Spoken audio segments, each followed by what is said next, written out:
apologize for last week. We just got cut off there. We were just in a situation where we were in not a very mountainous area, so the reception was really bad, Okay, great. Thank you very much, everyone. So I see Nina. Her background is there. I don't see her. I see. Okay. I see. Guy Gaur, Vaishnavi, of course, and we've got Gurudas and Vasanta. Thank you so much, Arjuna Saka, Naman, nice, or Namacharya Ji, and so on like that. We have William. William, how are you? Good. And I'm just trying to recall our connection from the past. He's my dad. Balaji, right? Yeah, he's right. Balaji. He's my father. That's right. You were living in Pennsylvania, right? We're living in Pennsylvania now, yes. And I think I walked through your town when it was pouring cats and dogs, probably. Yeah. I think I saw you in Hawaii when we were living there. Okay. Yes. When we were living there about 6 years ago, and before that for 5 years. Oh, so I think you came through Hawaii when we met you there too. Yeah. Oh, beautiful! I'm so glad you're on board with us. Great. So I'm very excited about this. We've got Rabinder Thrup also, and probably Namacharya by Bobby, Hare Krishna, and the kids. It's late for them, 11 o'clock. Okay, before we get started, I've got a new book out, Poems, Part 2. Just came out. Hare Krishna. I think we can do something with that. It's on Amazon if anybody's interested, Thanks. Okay, great. Sure. So well, you can get some good vibes from that, I hope. Good. Yes, Let us yes, let Maharaj. us begin then. Maharaj, I almost finished reading your first volume of poems. Oh, I'm almost okay. done. Oh, There good. were a It shouldn't couple take of too long. them, and I had some questions to ask, but I didn't know how. But maybe tomorrow when I'll meet you, I'll ask you. Yes, in person we can do that. Yes, for sure. Yes. All right, super wonderful. Let us go then to, I guess Hugo Shore is not with us this time. He was last week. My good friend, he's there from, maybe I'll ask Vaishnavi. Can you get his number for me if that's possible? Yes. His phone number and send it to me. Yes, Okay, sir. great. Let us go for the Pranam mantras to Srila Prabhupada. The two, and then we'll go to Panchatattva mantra, and then to Radha Krishna, and then we'll move to page 1 of the introduction of Bhagavad Gita as it is. Okay, I have with me today Uddhava. I think you can see him in the background there. He just snuck in a minute ago or so. He's I think he's picking Saskatoon berries along the way. They're mature right now and they're very delicious. Okay, great. So let's go together on this one.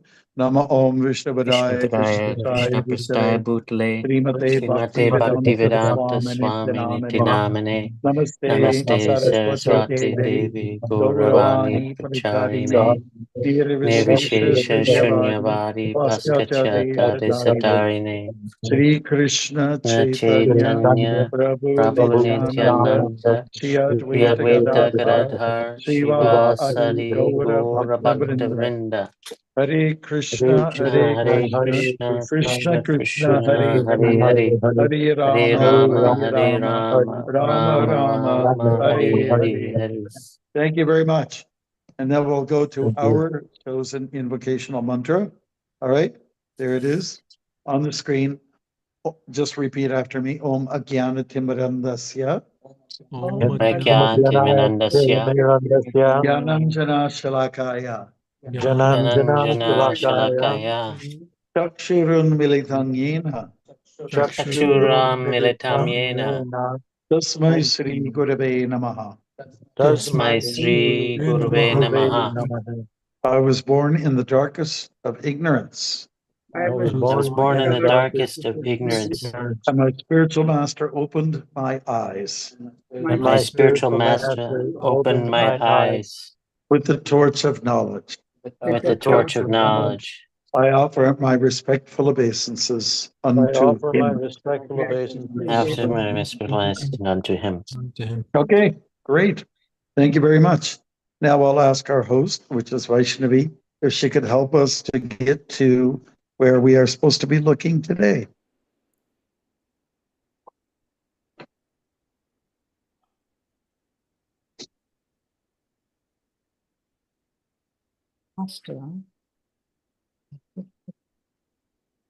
It's 77, is it not?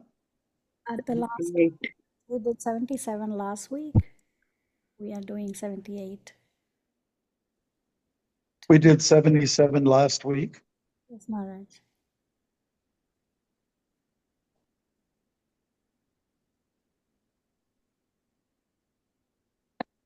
Or was it 76? I'm innocently asking. I missed 1 week, so that's where I'm asking. Is it 78? Yes, Maharaj. Okay, thank you very much. Well, okay. As I expressed before, I have ambivalence. That means I'm happy that we've reached this point and a little sad at the same time because I don't want it to end ever. Yatra Yogeshwara Krishna, Yatra Bharato Dhanur Daraha, Tatra Shrira Vajayo Bhutira, Dhruva Nityara Matira Mama. Translation: wherever there is Krishna, the master of all mystics, and wherever there is Arjuna, the supreme archer, there will also certainly be opulence, victory, extraordinary power, and morality. That is my opinion. Hare Krishna. Okay, so we have a 2-page report, and I think we can probably get everyone on board to read a little section. I'll just say thank you very much when the person who is reading can stop and pause and give the rest for the next person in queue. All right, so let's read this nice and slow and clear. And I'll leave it up to Vaishnavi to decide how you want to do it as far as queuing everybody up. Well, one way to do is, can everybody just go alphabetically? That way you know who is, please keep your mic muted. That way the order is not disturbed. And when you are ready to read, you can unmute yourself. Is that okay, Maharaj? Well, doing it alphabetically is okay. You have a list to go by with alphabets? It's I in mean, the participants. Everybody has that list in the participants.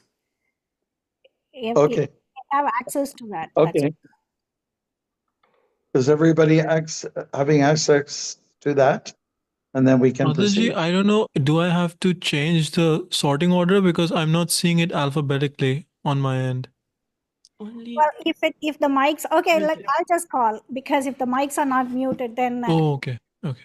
it is different. That's why I wanted everybody to keep their mics muted. Okay. Yeah, I'll call. I'll just call. Mansi Ganga, you have your mic open, so please go. Hare Krishna Maharaj, humble obeisances and Krishna Prabhupada, Guru and Gauranga and you Maharaj.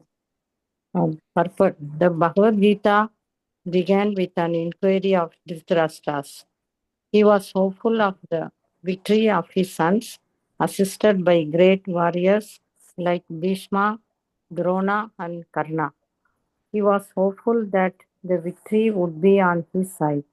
But after describing the scene on the battlefield, Sanjaya told the king, "You are thinking of victory, but my opinion is that where Krishna and Arjuna are present, there will be all good fortune." So, let's continue. Someone else can. Thank you. Next. Arjuna. Hare Krishna. He directly confirmed that Dhritarashtra could not expect victory for his side. Victory was certain for the side of Arjuna because Krishna was there. Krishna's acceptance of the post of charioteer for Arjuna was an exhibition of another opulence.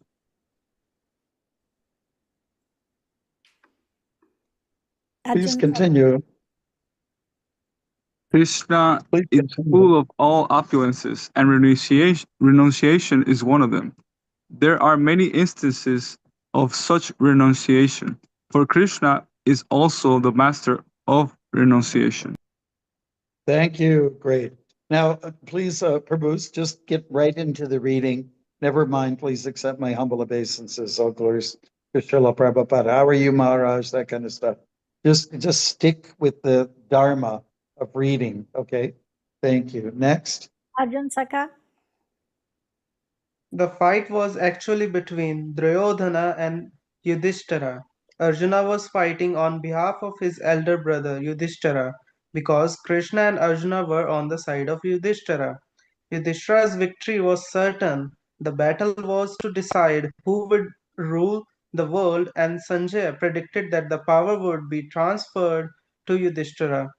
It is also predicted here that Yudhishthira, after gaining victory in this battle, would flourish more and more because not only was he righteous and pious, but he was also a strict moralist. He never spoke a lie during his life. Thank you. Guru Das. There are many less intelligent persons who take Bhagavad Gita to be a discussion of topics between two friends on a battlefield. But such a book cannot be scripture. Some may protest that Krishna incited Arjuna to fight, which is immoral, but the reality of the situation is clearly stated. Bhagavad Gita is the supreme instruction in morality. The supreme instruction of morality is stated in the 9th chapter and the 34th verse. Man mana bhava mad bhakta. Thank you. Namacharya. One must become a devotee of Krishna, and the essence of all religion is to surrender unto Krishna. Sarva dharman parityajya mamekam sharanam vraja. The instructions of Bhagavad Gita constitute the supreme process of religion and of morality. All other processes may be purifying and may lead to this process, but the last instruction of the Gita is the last word in all morality and religion. Surrender unto Krishna. This is the verdict of the 18th chapter. Thank you. Nina. From Bhagavad Gita, we can understand that to realize oneself by philosophical speculation and by meditation is one process, but to fully surrender into Krishna is the highest perfection.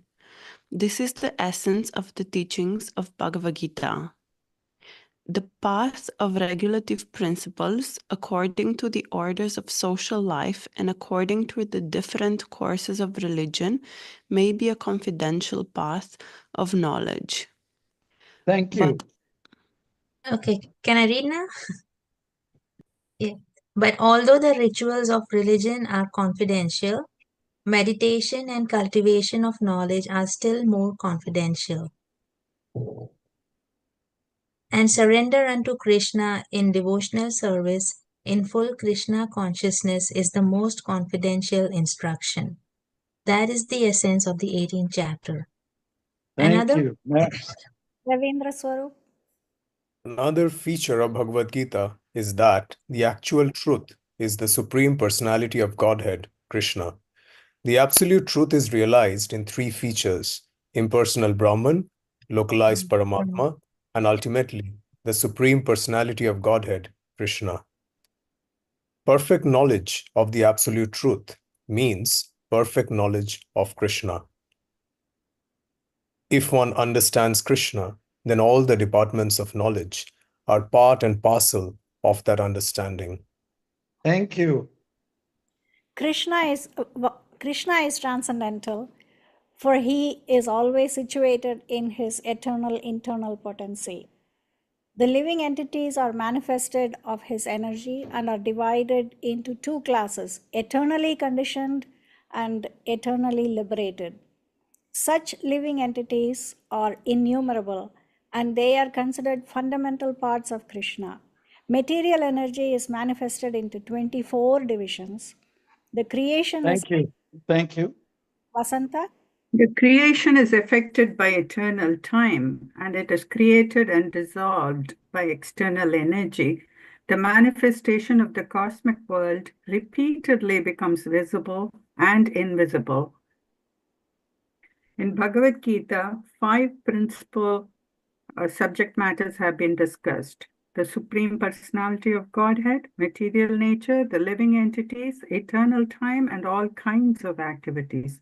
All is dependent on the Supreme Personality of Godhead, Krishna. Thank you. Next. Gurudas, you would like to go again? Well, I have Uddhava here as well. Okay, yes, please go. All conceptions of the absolute truth in person Brahman, localized Paramatma, and any other transcendent concept exist within the category of understanding the Supreme Personality of God. Although superficially the Supreme Personality of God, the living entity, material nature, and time appear to be different, nothing is different from the Supreme. But the Supreme is always different from everything. Lord Chaitanya's philosophy is that of inconceivable oneness and difference. This system of philosophy constitutes perfect knowledge of the absolute truth. Thank you. Arjuna again, please. The living entity is in his original position, is pure spirit. He is just like an atomic particle of the Supreme Spirit. Thus, Lord Krishna may be compared to the sun, and the living entities to the sunshine, because the living entities are the marginal energy of Krishna. They have a tendency to be in contact either with the material energy or with the spiritual energy. Thank you. Next. Guy Gaura Prabhu, would you like to read? Otherwise, Arjun Sakha, go please. In other words, the living entity is situated between the two energies of the Lord, and because he belongs to the superior energy of the Lord, he has a particle of independence. By proper use of independence, he becomes under the direct order of Krishna. Thus, he attains his normal condition in the pleasure-giving potency. Thus end the Bhaktivedanta purports to the 18th chapter of the Srimad Bhagavad Gita in the matter of its conclusion, the perfection of renunciation. And I'll ask one person just to read the verse again, 1878. Wherever there is Krishna, the master of all mystics, and wherever there is Arjuna, the supreme archer, there will also certainly be opulence, victory, extraordinary power, and morality. That is my opinion. Jai Hare Krishna.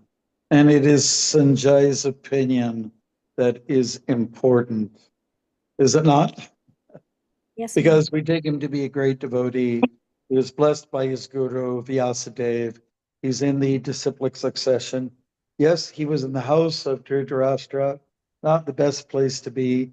In other words, he was on the wrong side of the tracks, you can say. But that didn't matter.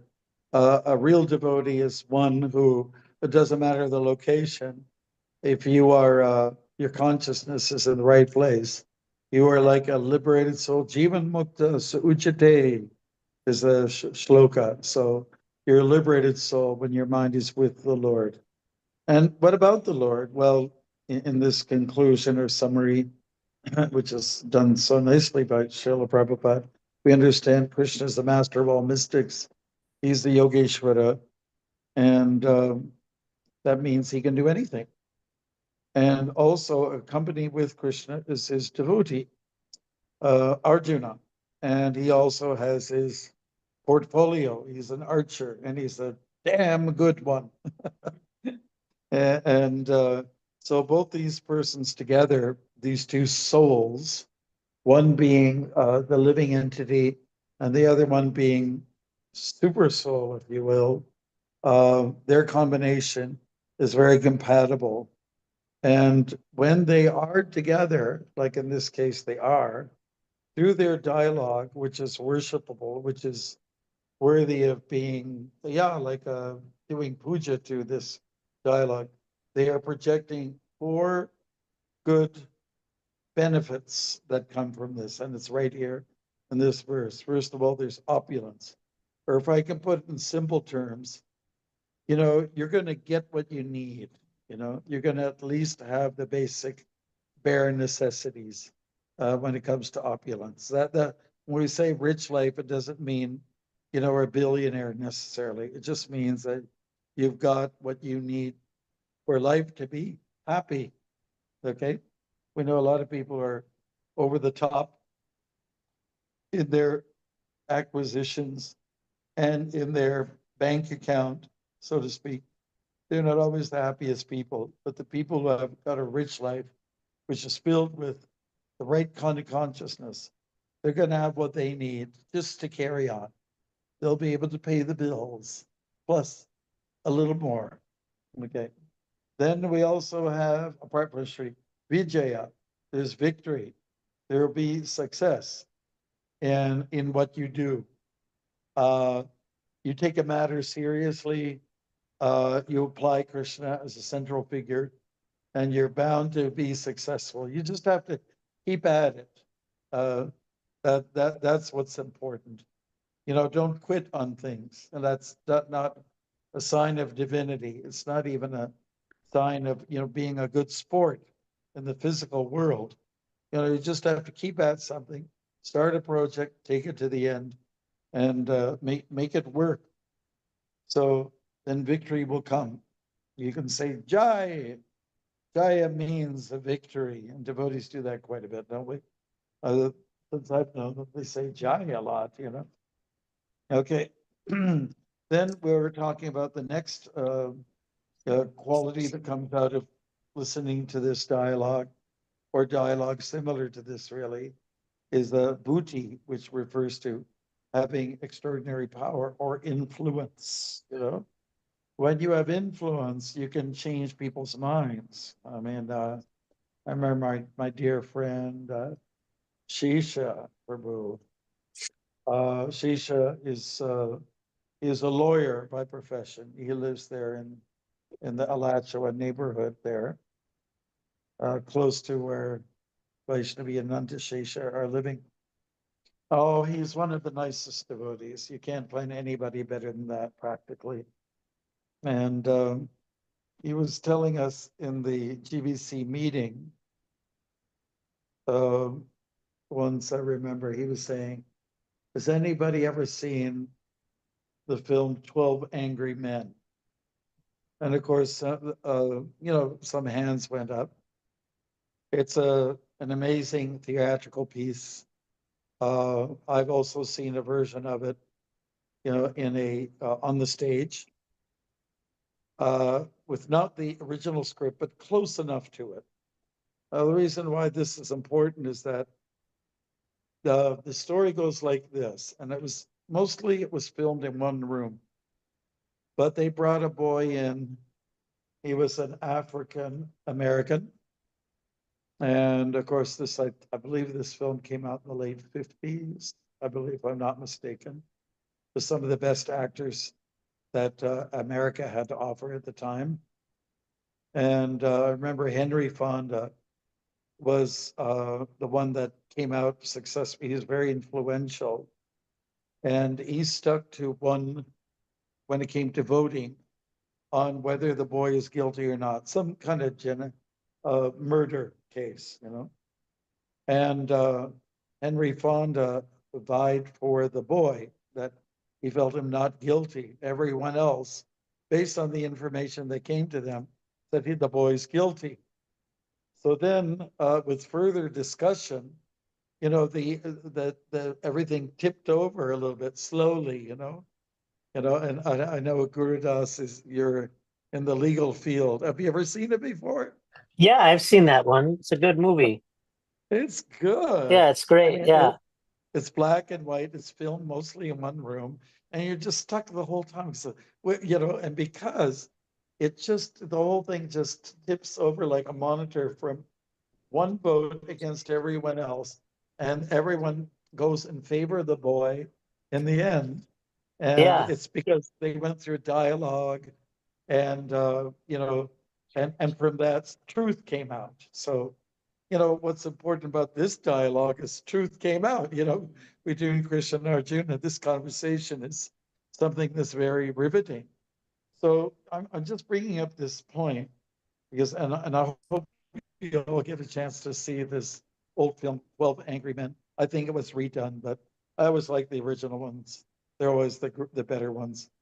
And so extraordinary power, being able to influence people, change people's minds to the truth, ultimately, you know. So I think that's what is the case here. This third particular asset, if you will, is being brought to the fore, you know, being influential in a positive way. And that's what definitely comes out from this dialogue between the Supreme Personality of Godhead and his devotee. And then finally, we have niti. Niti means morality. Morality is a big thing for people, where you have moral situations where people act morally, you feel safe. You feel that, you know, if you abide by policy, and if the policy is based on, you know, like spiritual truths more so than material truths, then you will, you know, you'll come out good in the end. And you know, I think everybody likes moral people, fair people, people who are going to be good listeners, where there's going to be good listening. And that's what happened in the case with the 12 angry men. You know, they listened to each other. They didn't want to in the beginning, but the pressure was on. And I think that as the dialogue went on, the debate in the courtroom went on, when the people were starting to change their hearts and their minds, okay, I will listen then. I think this is worthy of going over. So, you know, this is an issue of morality, because in Kali Yuga, we don't find we don't see morality to be of a major priority, right? We go with vox populi, with Prabhupada. You always use that Latin phrase. You go with what everyone says, you know, even if it doesn't make sense. You know, I just saw it on the Instagram in the UK, they're thinking about banning preaching or giving Bibles out. And I said, what? Then if you do it for them, then you'll have to do it for everyone else. And if you don't have some spiritual teaching out there, then what are you going to bring out? It's not going to be the truth. Everything will be based on the bodily identification. And that's not truthful at all, you know? If you want to present a philosophy that's based on I am the body, it's going to be full of lies, you know? It'll be full of untruths and falsities. So, you know, morality is an important one. Where even though people talk about Krishna not being moral, well, he's transcendental, let's put it that way. And don't put your, you know, his portfolio, you don't match your portfolio to his, because we're talking about two different kinds of people. Again, two souls, but one is the super soul, and the other one is not a super soul, right? So that's important. Yeah, we like things to be moral. We like things to be dharmic. And Prabhupada, by the way, does talk in this purport about the four social and spiritual orders, that there is a case for following your natural self as based on the fourth chapter of the Bhagavad Gita. Ultimately, though, we are supposed to surrender, and that means give up all morality, give up all dharma, and just surrender to Krishna. This is the highest and tallest order. And then that is the ultimate confidentiality that we find in Krishna consciousness, right? Prabhupada does talk about where confidentiality is expressed, in the different chapters. And even in some purports, he says, this is more confidential than we have ever heard before. And then he says, this is even more confidential than we've heard it before. Finally, it comes through in the 18th chapter. The most confidential thing is to reach the goal, to reach the target. And the target is this surrender to Krishna. Perhaps some of you have heard the terms Sambandha, Abhideya, and Prayojana. These are discussed in the Chaitanya Charitamrita. And Prayojana refers to, it's the final stage of reaching your target, reaching the goal. Abhideya refers to, that's the one in the middle, that is knowing your connection, knowing your path, knowing your relationship. And then the first one, Prayojana, means to be aware of your direction. So here we are taking the right directives, knowing your relationship with Krishna, and finally coming to the stage of reaching the target goal and admitting, I am a das to Krishna. I'm not the boss. I'm the das. Because when we have an ego, we think, I am in charge around here. But then Krishna will say, it's not quite like that. Hare Krishna. I think we could just get, I spoke a lot. We read a lot.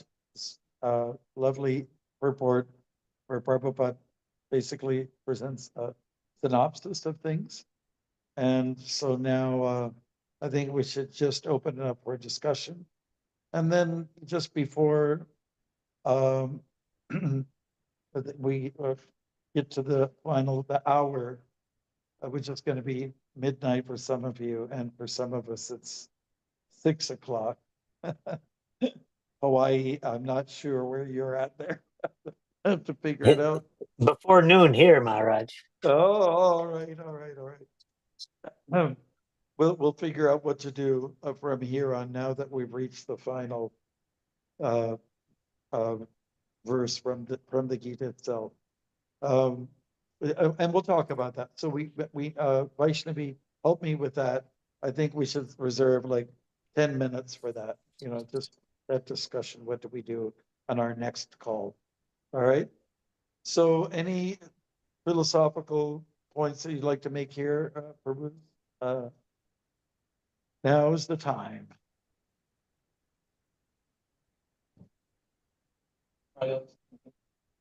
We've got something from Uddhava. He's got his hand up.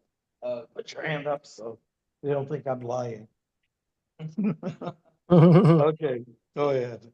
So I was just thinking, like, talking about morality and other things, like being good. I think that also has its like limit, like not every time that we think something is like maybe right. Like how they say being that to be open-minded, but then they have said, anything and everything, like, right?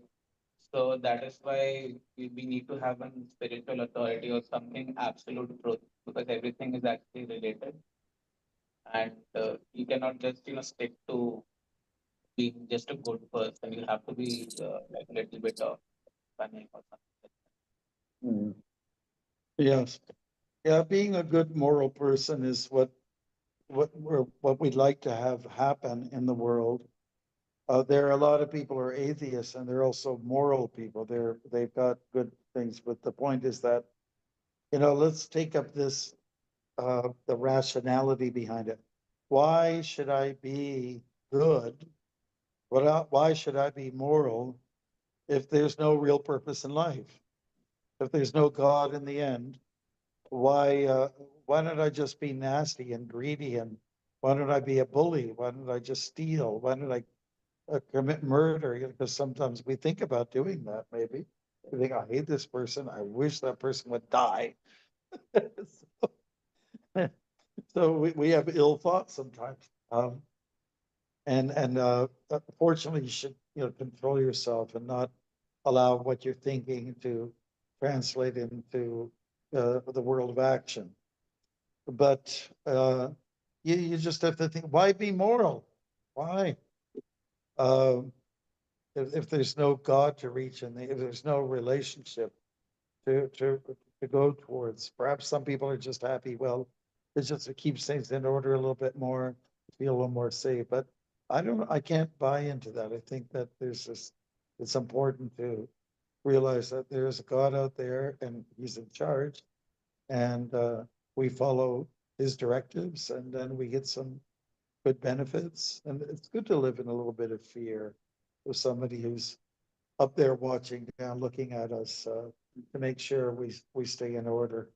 It's good to not have an appreciation for a higher power, which to some of us is so obvious. You have to submit to the higher power, nature. If nature is God, then nature is more powerful than us. Nature kills us. Nature allows us to be born again, etc. So, I think we do have to go beyond morality, and that means sarvadharaman,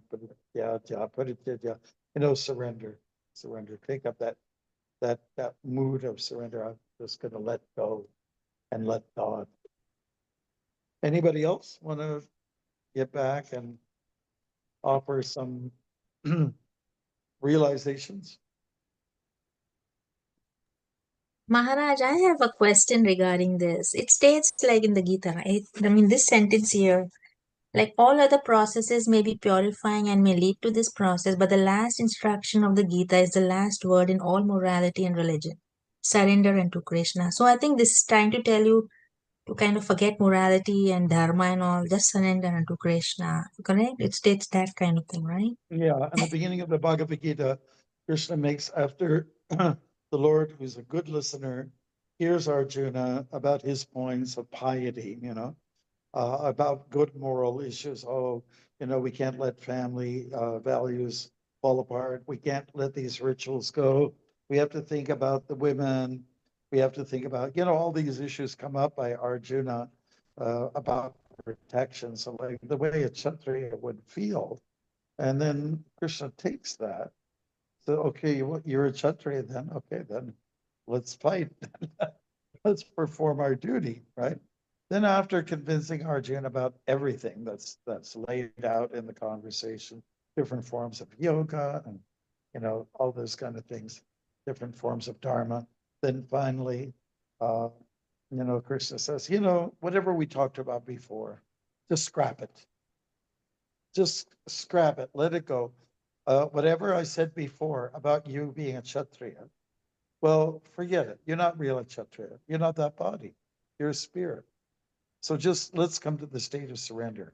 It's a higher level of consciousness to simply let go of your position of power, your portfolio, your just let it dissolve. I think you've understood now.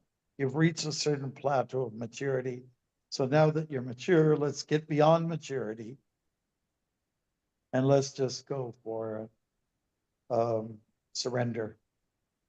So when I was walking here for this class, I noticed there was I mentioned it before, a Saskatoon tree, Saskatoon berries, and it's absolutely ripe now, So the tree went through many months of, going through its usual process. The buds come out, and then there's some flowers, and then after that, there's, the tree drops off.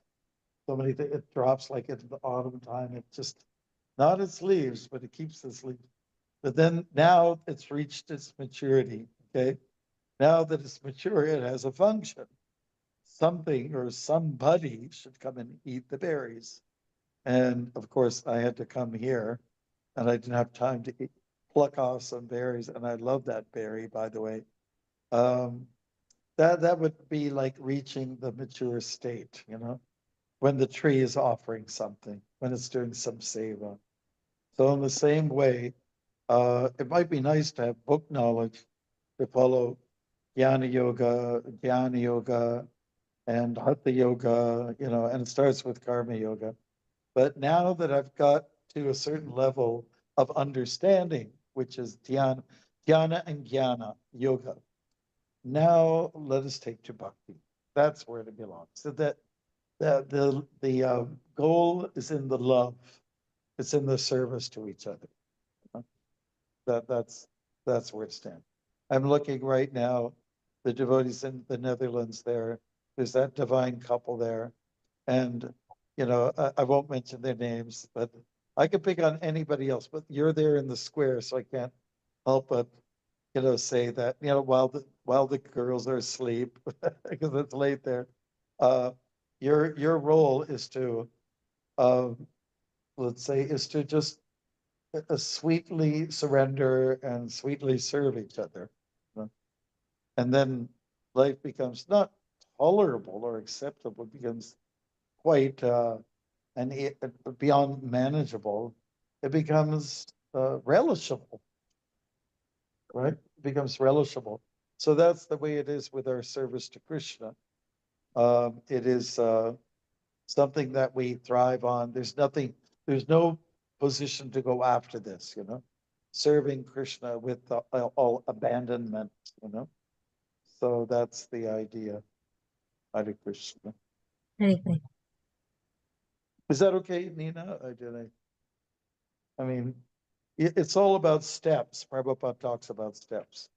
Karma Kand, Jnana Kand, Upasana Kand. There's karma yoga, there's Jnana Yoga, etc. And it goes on. And finally, Bhakti Yoga is the stage. What does Krishna say? Yoginam api sarvishin madgatin antaratmanam shradhavan bhajite yomam sami yuktatamo mataha. He says that of all forms of practices in this world, forms of yoga, Bhakti Yoga is the way to go. It's the topmost, where you put your faith in bhajite, worship, love. Yeah. Anybody else? We've got about Maharaj, Hare Krishna, Maharaj, please accept my obeisances. Yeah. All glories to Hare Srila Krishna. Prabhupada, all glories Thanks to for it. joining us. Yes, Thanks for Maharaj. joining. Thank you. I have a question, Maharaj. Like in the Bhagavad Gita, does it talks about what is appropriate punishment for a crime? Like in the Bible, there's a lot of things like for stealing a donkey, this is the punishment. For committing adultery, this is a punishment, like that. So Bhagavad Gita is, like you were saying many times, it's a study of character, of human psychology, like that. But Well, I'm thinking we do have in our Shastras the Manu Samhita, which lays down the law. We do have that. We do have the Garuda Purana, which tells you about different places you'll go to, destination points. If you do some wrong or you do something right, you might go to levels of hell. So it does discuss those things, but really you have the Bhagavatam, which is all about, surrender, and which doesn't have any materially motivated religion in it, right. As far as biblical teachings go, there might be some rules, but ultimately, like Jesus came to create a higher level of what the Old Testament has to give. We do talk about commandments, of course, but Jesus's position was love your neighbor as much as yourself, and love the Yes. Lord with all thy heart and all thy mind, all thy soul, and so on, like that, which are teachings from the Bhagavad Gita, right? Yes. So it's really all about love, and bury your hatchets, forget it. We don't, and don't just tolerate, but accept the good that you see. Yes, Maharaj. Yeah, I think that's very valid. And do you think, like, in all the global conflicts, especially, for example, say what US is doing, or what Israel is doing, or what even Russia is doing, it means they are following any principle at all, any religious principle? Do you think the leaders are You following? mean actions by current leaders today? Yes. No, I think it's pretty much based on bodily identification. There's Right. histories there that people don't want to let go of, and really it's not based on real dharma, real truths. Honestly. Exactly, Maharaj, right. Sending bombs. And I mean, what kind of war are we talking about? This has nothing to do with Kurukshetra's war, where Kshatriyas who were trained for this went over to some area called Kurukshetra, nice flat area where horses and chariots could ride over very easily. And it was just men who were trained in this area. It's not the kind of war that we're talking about now. No way. Yes. Jose, it's just far from killing innocent people and it's just absolute nonsense. It's horrific the Yeah, way it's they're very going about it. It's very bad, Maharaj. Yeah, it's so Yeah, sad. if somebody wants to fight over certain issues, go to an area where it's meant for fighters, trained fighters, and let them have it out with each other. And that's what the Kurukshetra war was all about. And yeah, I agree. I think It's not about bombing people and older folks who can't defend for themselves, or children or women who are supposed to be there for the children. It's not about that. yes. And Maharaj, what should our view be like in Texas and Louisiana now? All children, no matter what their faith is, they should read, I think it says Bible or some scripture, Maharaj, everybody, even in public schools. Well, you're talking about in the deep South, right? Yes, they're Texas and strong. Louisiana. Texas and Louisiana, especially, they have There's a passed very legislature. strong Christian place of a bastion of the Bible. Right. People. Right. So you're asking me what I think? Yes, Maharaj, and I was thinking that it's actually good. Let's go for what Prabhupada wanted, right? Mm-hmm. He always backed any faith that talks about loving God, right? Yes. But if you're part of a religion that hates people, right, or hates, yeah. I don't see that's I don't know how it qualifies in the dharmic sense.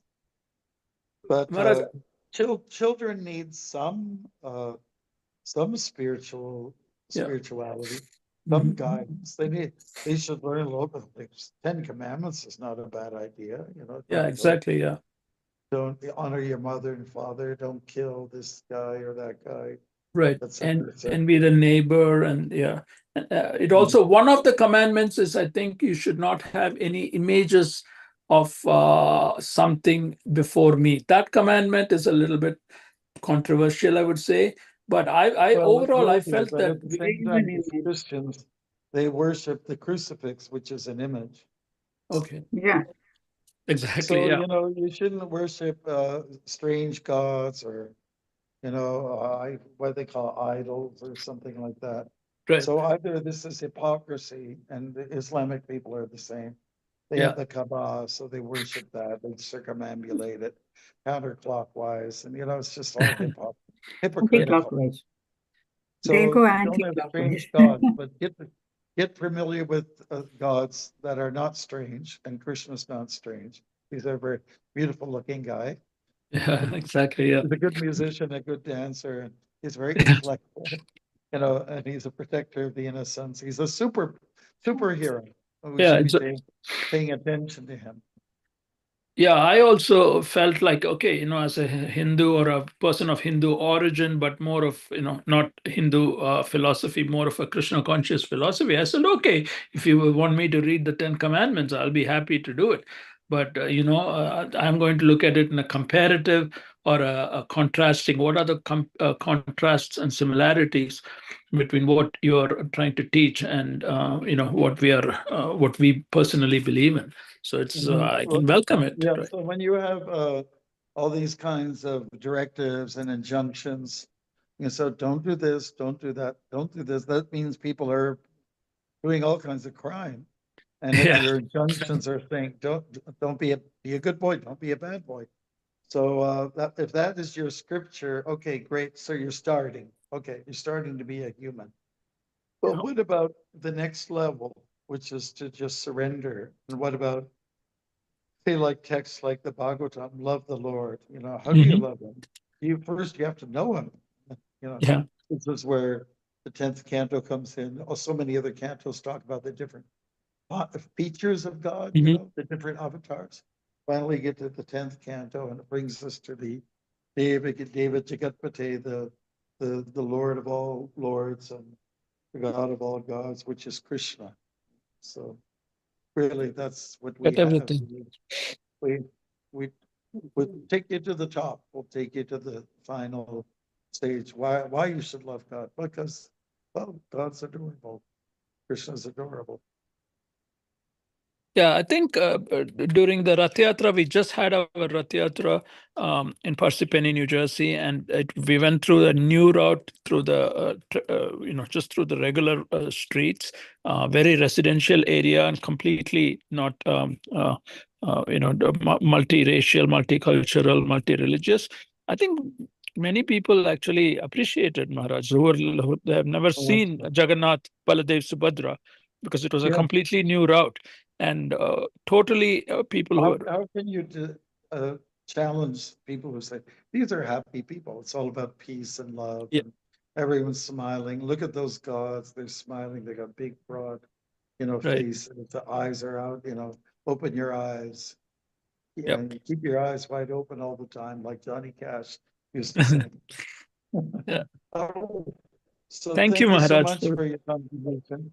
We're just going to go to, we want to hear your thoughts about what we can do maybe for next week's call, now that we've completed the Bhagavad Gita. And at that point, like next week, we can also talk about what's the next step forward. I know we have sort of hinted that we're just going to go right back to the first verse again, 1:1, and that's kind of like where I am at. I don't want to leave the Bhagavad Gita, but I'm sorry if I'm influencing you, Bruce. But I would like to say that next week we can make it a little bit of a celebration. Yes. By letting everyone, and we'll give you a little chance, please tell us what you have gained from these calls in the last 3-4 years, whenever we started. What you have gained, you might put it in writing and share that with us. And that will give a certain kind of pleasant reinforcement. And for those who joined midway through, it doesn't matter. Just what did you get out of this? And it's sort of a reaffirmation of studying, God's words. I mean, what is your realizations there? I'd say give us 2 or 3 things that you have benefited from, if that's not too much. What we can do is go through everybody with their first realization. If we have time for a second or even a third, we can go through. And I think that'll really get ourselves fired up about, studying it again, going over it again. This is so much that gets missed for sure. How does everybody feel about that? That's my proposal. But I am just, one person out of the group of us. And, you can say what you want, well, give me your opinion. I mean, if we could, have a toast or something like that, carbonated peach, imitational champagne. Martinelli's. Martin, okay, whatever God, I don't know.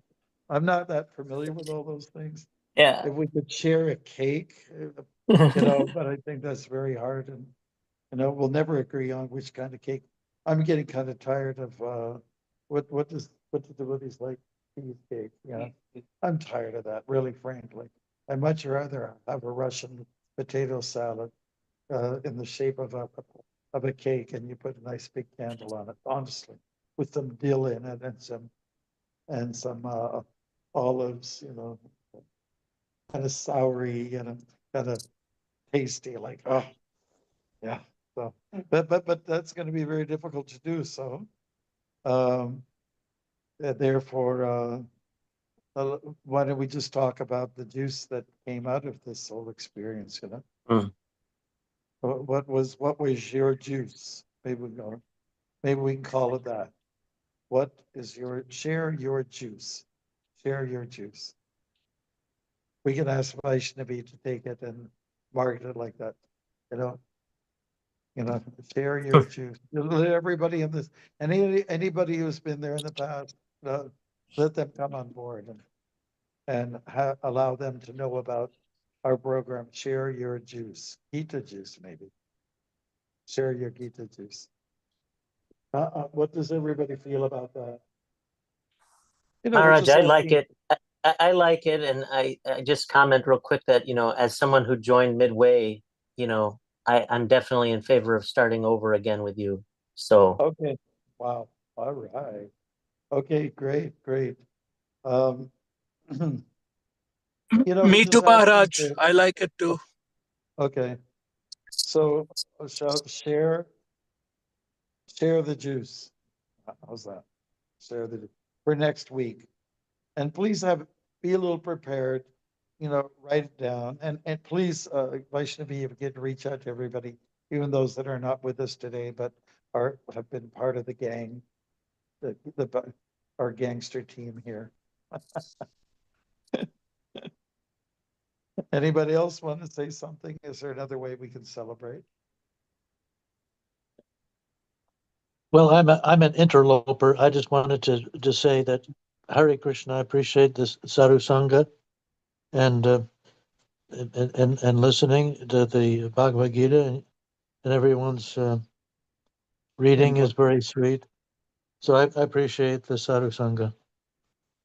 Thank you so much, Prabhu. I really, I'm glad you had something to say in regards to what we're doing here. Thank you. It makes us all very happy, at least for myself. Yes. Anybody else want to make a comment? Instead of doing our usual takeaways, you know, just tell us if you have some other idea other than what we're proposing here, or just give us your green light, thumbs up, whatever you want to call it. In 2 minutes, I have to go for a drama practice.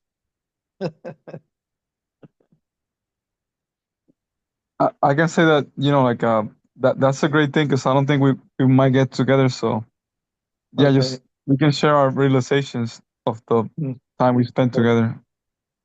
Okay, if you got one strong realization, that's good enough. If you have 2, 3 feedback, how you benefited from this, you know, but I think that's really important. And some of us are going to be saying what others had in mind, and that's okay. Namacharya, you have your opinion there. Well, Okay, that's a good idea. Share the juice, right? Is that what you're going for? Okay. Yes. So that anybody have any objections?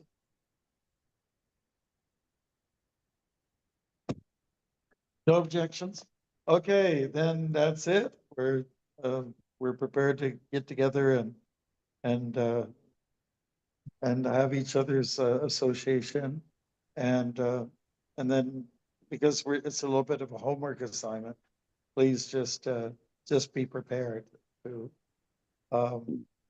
say something, let it out, and be prepared to say it nice, clean, clear, and you can be emotional about it if you like. All right. Then we will conclude. All right. Jai. Thank you so much. Jai. Hare Krishna. All right.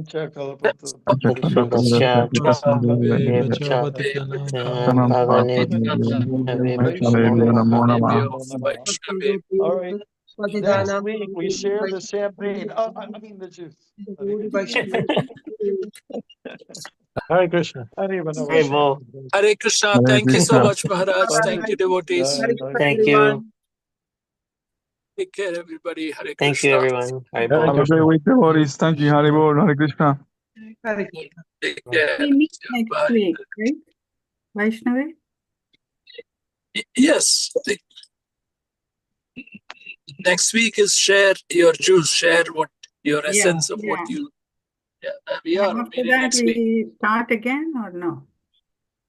Um, I did. I think I think that's what he was saying last week, that we should just go back Yeah. to doing, and then I think personally that's fine with me, because although I have read Bhagavad Gita end to end, I still think that hearing. I wonder if, since the people from Sweden, they are, it's 12 o'clock over there at night. Would they prefer Friday or something instead of Thursday? Because next day won't be a working day for them. Maybe you should ask them. I can't hear you. You're muted. Okay. So